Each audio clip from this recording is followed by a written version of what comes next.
CG board कक्षा 10वीं के हिंदी असाइनमेंट से पहला प्रश्न देख लेते हैं। तो पहला है, अन्य बच्चों की माँ, बुआएं तथा दादी नानी उन्हें घिसा से दूर रहने की हिदायत क्यों देती थी? आज के संदर्भ में क्या ऐसा करना उचित है? तो इसका आंसर होगा, तो चलो इसका आंसर फटाफट देख लेते हैं। अन्य बच्चों की माँ, बुआएं तथा दादी नानी अपने बच्चों को घिसा से दूर रहने की हिदायत इसलिए देते थे क्योंकि घिसा के जन्म से पहले ही उसके पिता की मृत्यु हो चुकी थी। घिसा का बाप उसकी माँ को कहीं से अपने साथ लेकर आया था, अतः घिसा को अभागा या अवैध संतान माना जाता था। वह कोरी जाति का था, इस कारण नहीं बल्कि हरामी की औलाद मानकर उसे दूर रहने की हिदायत बच्चों को भी दी जाती थी। आज के युग में अथवा किसी भी युग में इस प्रकार का व्यवहार किसी के साथ उचित नहीं कहा जा सकता।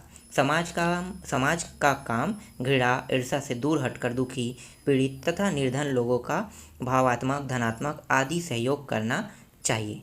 इसके बाद देख लेते हैं दूसरा प्रश्न। दूसरा प्रश्न क्या है?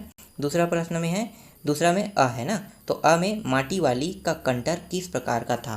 तो इसका आंसर होगा, माटी वाली अपनी कंटर के ऊपरी भाग को काट देती थी जिससे उसमें माटी भरने तथा खाली करने में बुढ़िया को आसानी रहती थी। अगला देख लेते हैं। अगला है, माटी वाली कहानी के अंत में लोग अपने घरों को छोड़कर क्यों जाने लगते थे? तो इसका आंसर होगा, टिहरी बांध की 2 सुरंगों को बंद कर देने के कारण शहर में पानी भरने लगता। पूरे शहर में भगदड़ मच जाती। लोग अपने अपने घरों को छोड़कर अपनी जान बचाने हेतु शहर छोड़कर जाने लगते थे। अगला देख लेते हैं। तीसरा का अ है, टैक्स को बीमारी के रूप में देखने का क्या आशा है? तो इसका आंसर होगा, टैक्स करोड़ों लाखों रुपये की आमदनी पर लगाया जाता है। जिस पर टैक्स लगा रहता है वह समाज का सम्मानित व्यक्ति माना जाता है। लेखक भी टैक्स देने की बीमारी को अपनाकर समाज का सम्मानित व्यक्ति बनना चाहता है। आज पैसे वाले ही सम्मानित व्यक्ति है। अगला देख लेते हैं ब को। तो निम्न शब्दों का समास विग्रह कर समास का नाम लिखिए। तो हमें समास विग्रह करना है और समास का नाम लिखना है। तो देख लो कौन कौन से हैं। तो एक है कोपाकुल है, तो कोपाकुल का अगर हम समास विग्रह करेंगे तो इसका होगा कोप से व्याकुल होगा और ये तत्पुरुष समास रहेगा।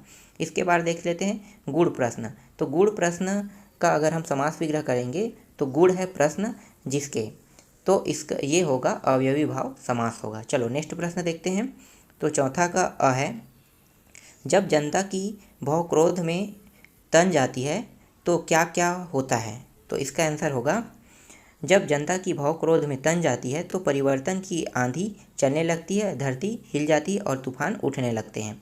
नेक्स्ट देख लेते हैं, जनता की सहनशीलता के कवि दिनकर जी ने क्या क्या उदाहरण दिए हैं?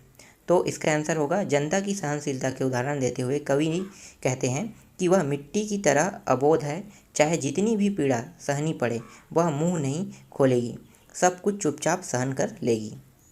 पांचवा प्रश्न है। तो पांचवा प्रश्न में हमें अपठित गद्यांश देखना है। तो अपठित गद्यांश में इसमें कुल 5 प्रश्न दिए हुए हैं। तो इन्हीं 5 प्रश्नों को हमें उत्तर छांट कर यहाँ पे लिखना है। तो यहाँ पे देखो मैं डायरेक्ट इसका आंसर लगा देता हूँ, आप लोग देख लेना।